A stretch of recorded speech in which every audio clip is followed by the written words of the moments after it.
What is going on, you guys? My name is Rage and we are back today with an exciting video on breaking down the best teams used for Doom 2 raids. Now, as you guys can see in my title description, our alliance was actually able to finally complete 100% completion in the Doom 2.3, as you guys can see with the first time raid difficulty completion here. And for today, I wanted to highlight for you guys the best teams that were used in Doom, my progression. Overall, I am a 100% free-to-play player, so I hope this video is able to at least give you some insight in terms of what you can build, focusing on the characters that can provide ultimate value as you progress. And especially with these nodes being one of the only ways to actually get teal orb fragments and preparing for Dark Dimension 5. So unfortunately, I wasn't able to get a screenshot of my overall damage, but I do recall which nodes I was able to complete, which ones I had a hard time with and didn't. So I will go through that as I'm progressing here with my team review. That being said, you guys, let's dive right in. We'll start off with the 5 sections here, being in bio, followed by skills, tech, mystic, and then lastly the mutants team. So as you guys can see here, this is my full bio roster of characters.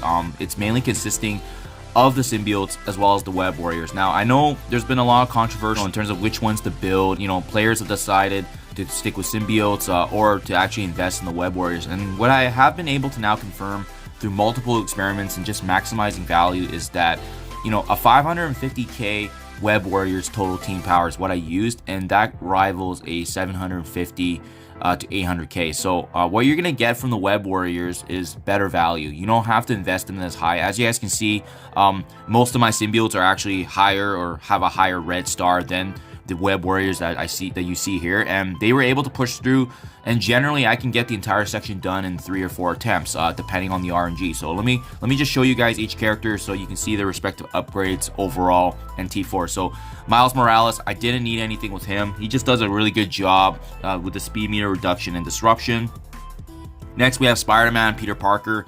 Again, I didn't even need him at tier 15 to actually push through all the bio nodes. And again, I don't have a hard time now. I can almost auto once you know which characters to aim for. But as you can see, only T4 is his passive there.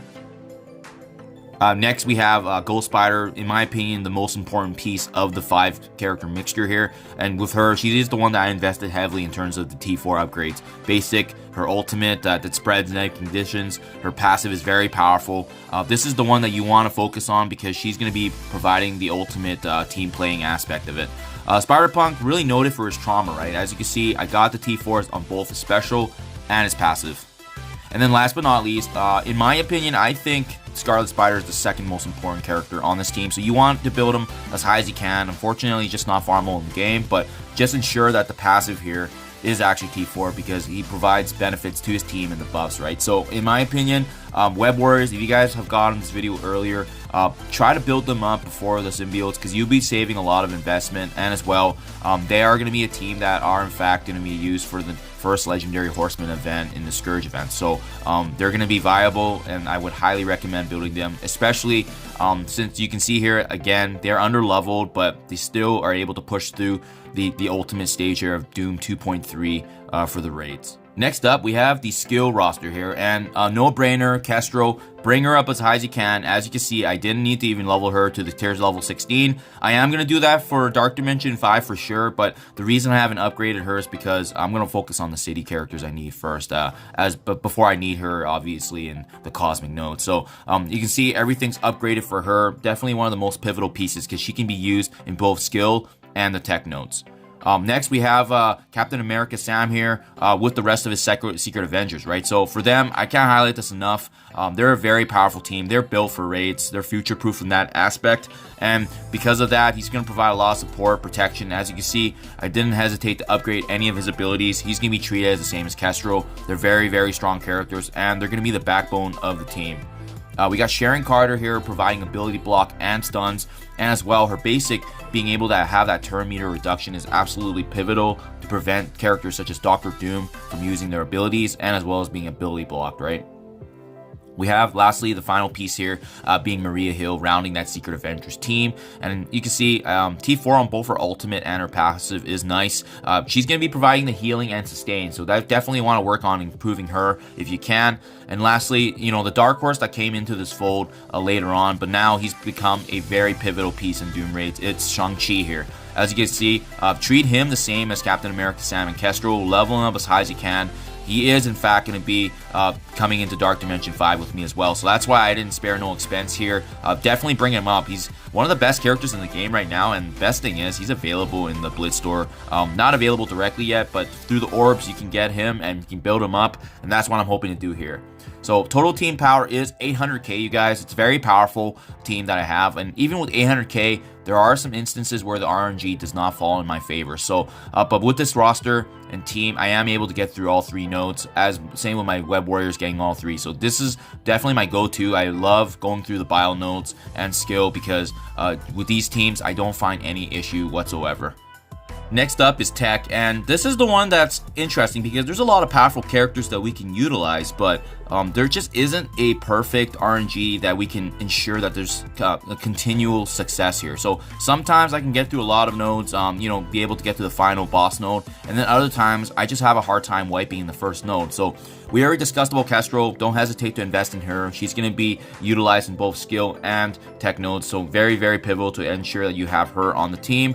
Dr. Doom, if you guys completed Dark Dimension 4, this is a no-brainer. Dr. Doom is one of the best characters in the game. He's got great sustainability, be used in both Mystic and the Tech nodes, so having that synergy with Kestrel is absolutely beautiful. And as well, he's got that trusty heal and additional turn meter for the character for him. So now the dark horse here for these Tech nodes was actually Shuri. She got some revitalization, being able to be the only character right now for these characters to have some defense up at the start of the turn to ensure there's protection, right? We're up against multiple Silver Surfers in these nodes, and having Shuri there just provides a bit of protection.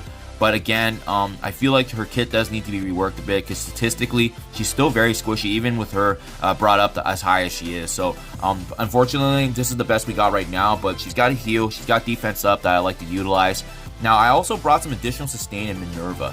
You know, with these nodes, there is a heal block that we face, and fortunately with her ultimate here actually does bypass that, so I do like that aspect, and she's got a revive that I can use, but again, similar to Shuri, she's very squishy, so there's times where they can survive based on RNG, and then other times they can just get one-shotted, even with them being level 80 plus. So hopefully there's some more love with them getting reworked, because these are 2 characters I really like, but unfortunately, even in these nodes, they're still very, very difficult.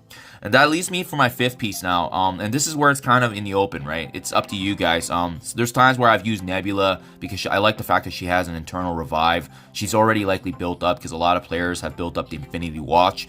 Unfortunately with her, you know, she doesn't really do much outside of the synergy with her having some assisted attacks, right? Just because she really thrives in the Infinity Watch team, but otherwise, she's just there to really soak up damage. The other option is Dr. Octopus. I like him extending negative conditions. I like the fact that he can have some sustainability for our team, and as well as the ability to actually flip positive effects. But with him, honestly, he does get disabled quite a bit with these nodes because they prevent him from optimizing his abilities. So he's likely going to be replaced in the future, but that's who I'm using right now for my 5 characters in tech. And generally, I can get through a node or 2, but again, at the end of the day, it's going to be RNG. This is definitely the one our Doom teams do have the hardest time with. We have to coordinate a bit with our strike teams in ensuring that we are able to get all the nodes done. So total team power is about 730k, and even with that power, it's still difficult given the RNG with these nodes.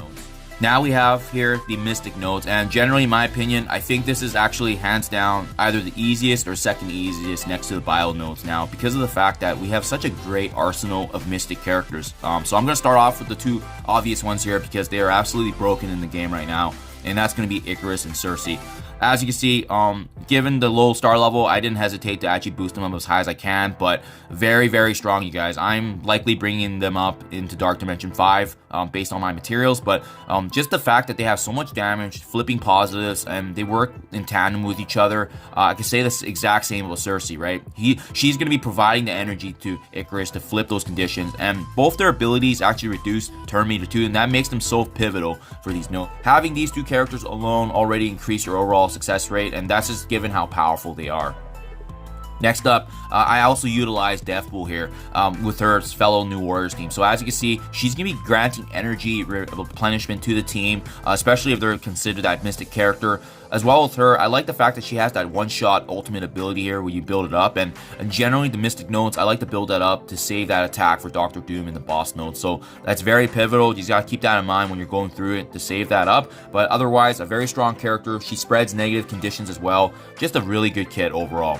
And then lastly, I do like the synergy of Cloak and Dagger. So you can see with them, enough said, they have a lot of abilities to actually spread negative conditions, inflicting blind. By having these two on the team, they really ensure a lot of survivability. You know, they are both squishy, yes. Unfortunately, they're both somewhat farmable now in the game, but it's really where they thrive in those negative conditions. And I'm considering as well bringing them into Dark Dimension 5. So very, very strong characters overall. Having these 5, I really do have a good time in terms of pushing through the Mystic nodes.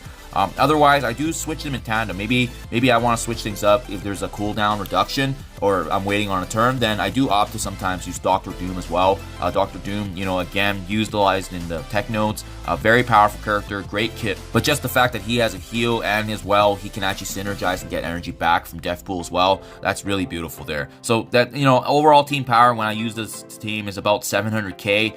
And again, you can likely get the job done with a lower team power just because they're very strong overall, and I would highly recommend them if you can get your hands on them. Last but not least here, you guys, with the mutant nodes, I'm sure you've guessed it here, but it is in fact the only viable team that we can utilize right now, and that is the Astonishing X-Men. So I'll start off with their leader, Jubilee. You got to have her maximized in every ability because she's really going to be the main one coordinating all the attacks, right?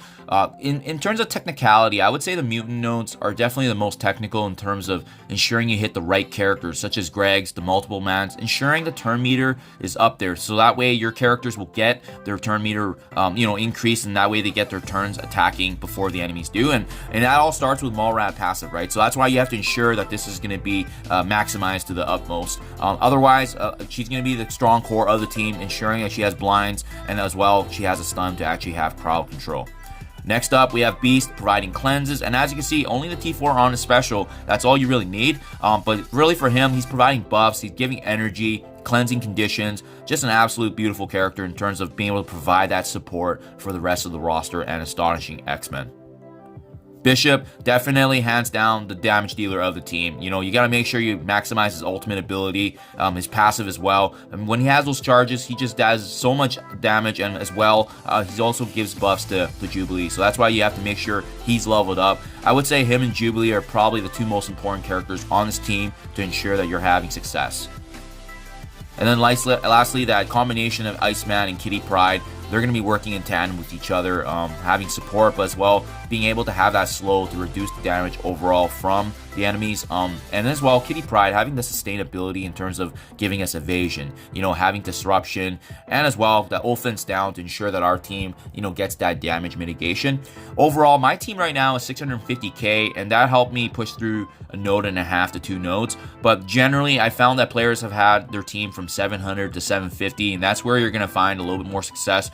But with the mutant nodes, I would say, after tech, they are the second most difficult nodes because there's a lot of technicality, and you have to make sure you're attacking the right enemies to ensure that there's success, right?